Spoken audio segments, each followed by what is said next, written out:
السلام علیکم ناظرین، میں ہوں بلال مرزا اور آپ دیکھ رہے ہیں ہسٹوریکل ورلڈ اینڈ انفو۔ دوستوں، آج کی ویڈیو میں کیا ہے، سب سے پہلے آپ یہ ملاحظہ کیجئے۔ قائد اعظم محمد علی جناح اپنے وقت کے مہنگے ترین وکیل اور بڑے سرمایہ کار۔ دوستوں، معروف محقق اور نامور بیوروکریٹ ڈاکٹر سعد خان نے 2020 میں چھپنے والی اپنی کتاب محمد علی جناح دولت، جائیداد، وصیت میں قائد اعظم کے اثاثوں کے متعلق بہت تفصیل سے لکھا ہے۔ وہ لکھتے ہیں کہ قائد اعظم محمد علی جناح نے اپنی وصیت 30 مئی 1939 کو لکھی تھی۔ وصیت کے 2 حصے تھے۔ پہلا حصہ خاندان کے افراد سے متعلق ہے، جبکہ دوسرا حصہ پاکستان اور بھارت کے کئی اداروں کے نام اپنی وراثت چھوڑتا ہے۔ اس کے بعد قائد اعظم 9 سال تک زندہ رہے۔ پاکستان بھی بن گیا، مگر انہوں نے اپنے رشتہ داروں اور تعلیمی اداروں کے حصوں میں کوئی کمی بیشی نہیں کی۔ ان میں اسلامیہ کالج پشاور، سندھ مدرسۃ الاسلام، علی گڑھ مسلم یونیورسٹی، انجمن اسلام اسکول بمبئی، عریق کالج نئی دہلی اور یونیورسٹی آف بمبئی شامل تھے۔ ڈاکٹر سعد خان اپنی کتاب میں لکھتے ہیں کہ 1900 میں بطور پریزیڈنسی مجسٹریٹ ان کی تنخواہ 1500 روپے ماہانہ تھی، مگر انہوں نے 6 ماہ کے اندر یہ کہہ کر استعفیٰ دے دیا تھا کہ اتنے پیسے وہ روزانہ کما لیا کریں گے۔ پھر وہ دن آ ہی گیا جب ان کا شمار ہندوستان کے مہنگے ترین وکلاء میں کیا جاتا تھا۔ انہوں نے وکالت سے جو پیسے کمائے ان سے سرمایہ کاری کی۔ قائد اعظم محمد علی جناح نے 36 برس کی عمر میں ہی مختلف کمپنیز کے شیئرز خریدنے شروع کر دیے تھے۔ انہوں نے سمپلیکس مل میں 1,25,000 کی سرمایہ کاری کی۔ آپ اس مل کے تیسرے بڑے شیئر ہولڈر تھے۔ 1927 تک آپ 11 بڑی کمپنیز کے شیئرز کے مالک بن چکے تھے، جہاں سے آپ کو سالانہ اچھی خاصی رقم بطور منافع مل رہی تھی۔ 1943 سے 1945 کے درمیان آپ نے مختلف صنعتوں میں 8 لاکھ سے زائد کی سرمایہ کاری کی۔ 1926 میں بمبئی ڈائنگ، ٹاٹا اسٹیل اور ٹراموے کمپنی میں ان کے شیئرز کی مالیت 14 لاکھ روپے تھی۔ اس عرصے میں قائد اعظم محمد علی جناح کا شمار ہندوستان کے بڑے 10 سرمایہ کاروں میں ہونے لگا۔ اسی سال جب وہ اپنی بیگم رتی جناح کے ساتھ چھٹیاں منانے سری نگر کی ڈل جھیل گئے تو وہاں بیگم جناح نے 1 ہفتہ گزارنے کے لیے تیرتی کشتی کی تزئین و آرائش پر 50,000 روپے خرچ کر دیے۔ اس زمانے میں اس رقم سے کراچی یا لاہور کے پوش ایریا میں 4 کنال کا بنگلہ مل جاتا تھا۔ قائد اعظم محمد علی جناح اس زمانے میں کراچی، بمبئی، دہلی اور لاہور میں پرائم لوکیشنز پر انتہائی قیمتی جائیدادوں کے مالک بھی تھے۔ انہوں نے سب سے پہلے جو جائیداد خریدی وہ بمبئی میں لٹل گبز روڈ پر واقع ایک بنگلہ تھا۔ اس کے ساتھ 4 منزلہ عمارت مے فیئر فلیٹ نامی تھی، جس میں 8 فلیٹس تھے۔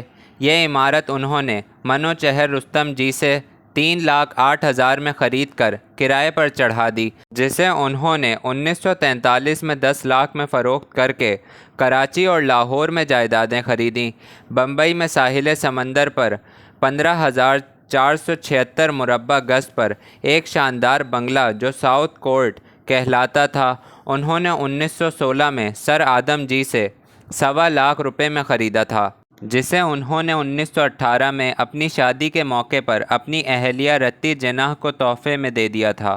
1936 میں انہوں نے پرانی عمارت کو گرا کر ایک اطالوی کمپنی کے ذریعے عالیشان بنگلہ بنوایا، جس پر اس زمانے میں 2.25 لاکھ روپے کی لاگت آئی اور یہ 3.25 سال میں مکمل ہوا تھا۔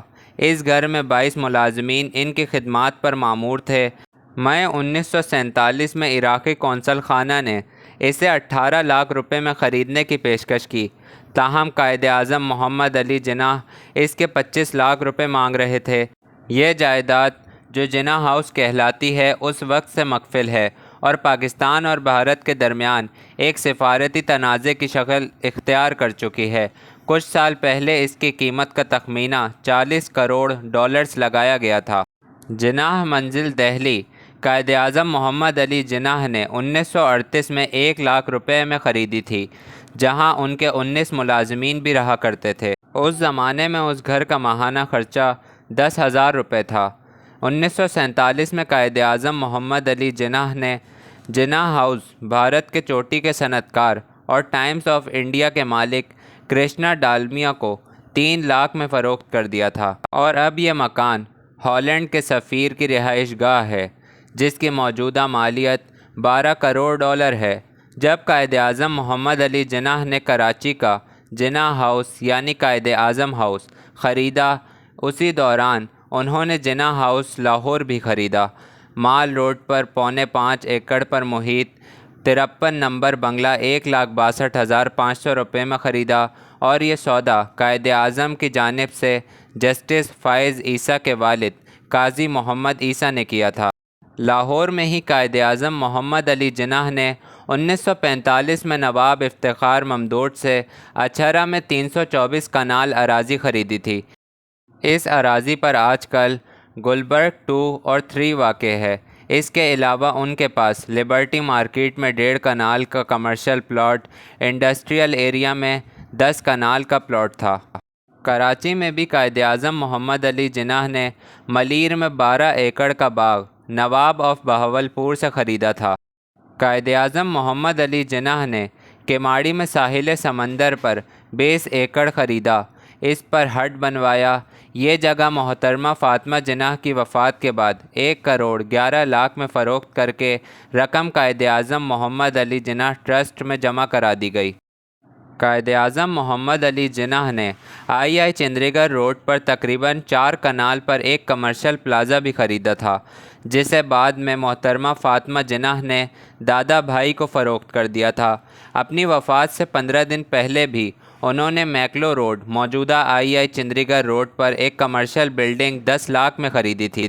یہ بلڈنگ 1 سال بعد محترمہ فاطمہ جناح نے ایک بینک کو 16 لاکھ میں فروخت کر دی، جس میں آج اسٹینڈرڈ چارٹرڈ بینک قائم ہے۔ فریئر ٹاؤن کراچی میں 10 کنال کا ایک بنگلہ بھی قائد اعظم محمد علی جناح کی ممکنہ جائیدادوں میں سے ہے۔ بمبئی میں واقع قائد اعظم محمد علی جناح کے عظیم الشان بنگلے ساؤتھ کورٹ کو جب بھارتی حکومت پاکستان کے حوالے کرنے پر تیار نہ ہوئی تو حکومت نے محترمہ فاطمہ جناح کو اس کے بدلے میں متروکہ جائیداد مہٹا پیلیس الاٹ کر دیا۔ 1999 سے اسے عجائب گھر میں تبدیل کر دیا گیا ہے۔ قائد اعظم محمد علی جناح کے 12 بینک اکاؤنٹ بھی تھے، جن میں 4 برطانیہ میں تھے۔ تقسیم کے بعد انہوں نے اپنے تمام کھاتے حبیب بینک کراچی میں منتقل کر دیے، جن کی مالیت اس وقت 62 لاکھ تھی۔ 2 فروری 1948 کو آپ نے بینک سے 61 لاکھ روپے کا قرضہ حاصل کیا، جس میں سے 35,35,000 مسلم لیگ کے حوالے کر دیے۔ 4 اگست کو انہوں نے خرابی صحت کی بنا پر بینک سے قرضے کی منسوخی استدعا کی اور نہ صرف پورے 61 لاکھ واپس کر دیے بلکہ بینک نے 1,07,658 روپے 12 آنے کا سود بھی وصول کیا۔ قائد اعظم محمد علی جناح کی بطور گورنر جنرل ماہانہ تنخواہ 10,476 روپے 10 آنے مقرر ہوئی تھی، جس میں سے 6,112 روپے ٹیکس کٹوتی کے بعد آپ کو 4,304 روپے 10 آنے ملتے تھے۔